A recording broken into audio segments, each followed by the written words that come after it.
So lesson 4, intro to fractions. I should say quick and simple intro to fractions. We will not get very far or get very deep, I should say, into fractions, just because I want you to have a general understanding before we dive in a very simple general idea before we dive in. Okay, so I would like you to go ahead and label your paper as such, and also get down the definition of a fraction. And this is the one that I've found and have enjoyed the most. It's simple. It lets us know exactly what it is in just a couple short words, and that's two parts written one above the other that tells how much of a whole we have. So when we have, a pizza, for example, which is the famous example to use when talking about fractions, so I had to include it. But let's say we had started out with 1, 2, 3, 4, 5, 6, 7, 8 pieces when we bought that pizza. Well, that 8 goes in our denominator down under, and what has been eaten, or in example of this has been just shaded, would be 1, 2, 3. Okay, so this illustration equals the fraction 3/8.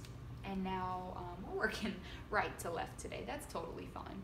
Okay, so we have 1, 2, 3, 4, 5 as our whole parts, or our denominator, and we have 1, 2 use shaded, taken, but it is 2 that we have been given an illustration of. And so this illustration is the fraction 2/5. Okay, now last one, we have 1, 2, 3, 4 as our denominator down under, and we have 1 shaded, so that will be in the place as our numerator. Okay, so let me give you, make sure you have all this down before I go ahead and erase. I just want to go over quickly again that numerator and denominator, because I feel it is very important to know the difference. So quickly, I believe we have already done almost a whole video on this. I'm not 100% sure, but let's go ahead and understand these right quick. So I like to think of the numerator up top. That comes as number 1. It's up top, it's first. So when I think of numerator, I think of number 1. Okay, numerator. And when I think of denominator, well, it's down here. It's down under, so I think of down under for the denominator. So if you did not get that down previously, make sure you have that down, please. It's something very simple to remember. Numerator, number 1 up top, denominator down under, very straightforward. So get that down for me, okay? So now, when we were doing the illustrations, we were going over those illustrations of the fractions. We had things like 1/4, if I can remember. We had, oh goodness, I'm probably not going to remember them. But let me just give you my own then, because I believe it was 2/5 here. And I believe this one was, ooh, I know that had the pizza, and I think we had 3/8. Okay, so we'll use the same ones. All right, well, if you're looking, let's look at them individually, okay? Let's look at 1/4 first. The only thing that can divide evenly into 1 and 4 here would be 4. So this is in simplest form, okay? Moving on to 2. Well, 2 can go into 5, but it won't go in evenly, okay? We'll have a remainder somewhere along the way. So 2/5 also is in simplest form, and the same goes for 3/8. Of course, 3 can go into 8, but it won't go in evenly, and we will have a remainder somewhere along the way. So each of these are in simplest form, okay?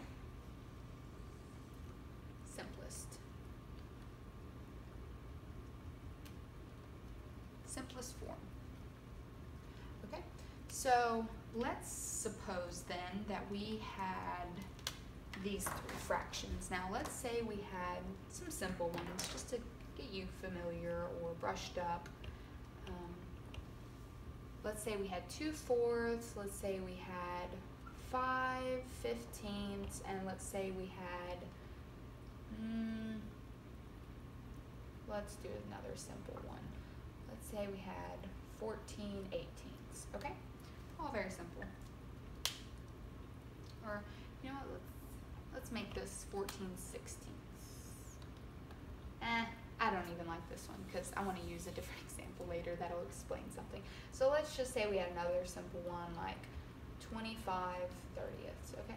Not that the other one wasn't simple, but I'll prove myself later in my own point. Okay, so when we look at 2/4, we have to recognize that something can go into both of those numbers evenly. And what we do to the top, we have to do to the bottom. So they have to be the same number, as I just mentioned. Okay? What can go into 2 and 4 evenly? Well, I can think that 2 can go into both of those evenly, and we won't have any remainders. Okay? So 2 divided by 2 is 1, and 4 divided by 2 is 2. Okay? So 2/4 is reduced by 2 and is in simplest form as 1/2. Okay? Keep that in mind. Alrighty, so now 5/15. What can you think will go into here? What can you think of that'll go into here, both of these evenly, top and bottom, numerator and denominator? Okay, I can think of 5. That's the only one, so hopefully that's what you can think of too. Alrighty, 5 divided by 5 is 1. 15 divided by 5 is 3. So 5/15 in simplest form is 1/3. We reduced by 5. Okay? So now 25/30ths. What can you think of that'll go into there? Take a second. Okay, I can think again of 5. So let's go ahead. 25 divided by 5 is 5. And 30 divided by 5 is 6. Okay? So now 5 can go into 6, but when we divide it, it wouldn't be even, and vice versa, if you'd like to say.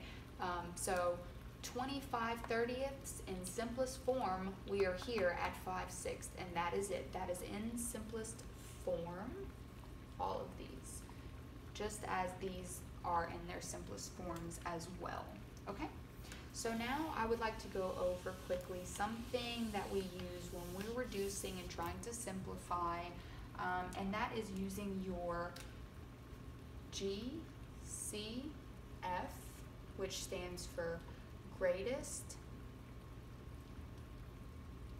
can you guess, common factor. Okay, so we use, I'm not going to give a definition, I'm just going to kind of give examples of this. When we use our greatest common factor, what we're saying or what we're doing and what we're using would be the greatest number that can go into this fraction, the top and the bottom.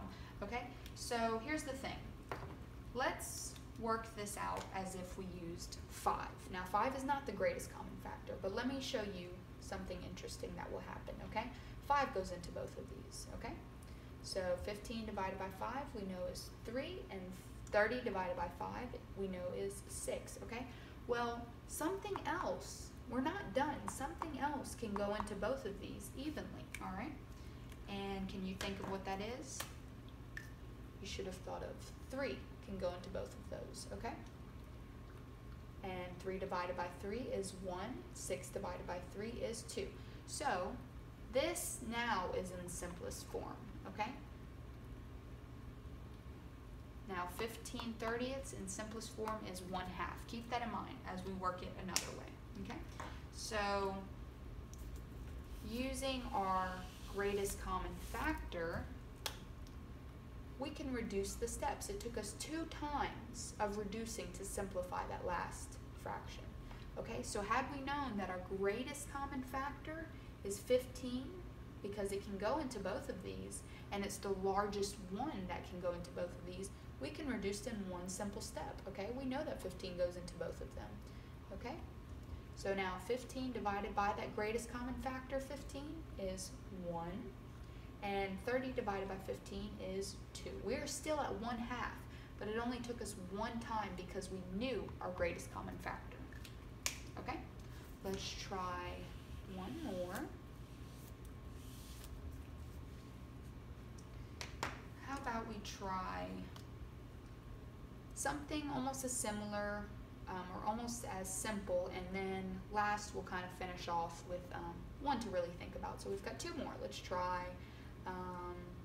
25 divided by 75, okay? Think of your greatest common factor. What's the greatest number that goes into 25 and goes into 75 evenly? Okay, let's think of, well, 25. 25 divided by 25 is 1. 75 divided by 25 is 3. We are there at 1/3. Now, had we not known our greatest common factor, we would have had to go through a couple more steps, right? Let's say we had 25 75ths still. Let's say we only thought to divide by 5, which is fine. It's just going to take you more steps if you aren't aware of your greatest common factor, okay? So 25 divided by 5 is 5. 75 divided by 5 is, let's say, 5, 10, 15, 20, 25, 30, 40, 50. 15. And I'm a huge fan of counting on the fingers, not because I don't know my multiples, it's just that I love to make sure, okay? So now, this is not in simplest form, correct? Okay, so let's make it in simplest form. Let's divide again. By 5, by 5. Now we kind of got to scoot under here, but 5 divided by 5 is 1, and 15 divided by 5 is 3. So we're still at 1/3. We've got the same answer, but we did it in one step when we used our greatest common factor. Alrighty, that's it. We'll go more over greatest common factor and something called least common multiple in the next lesson.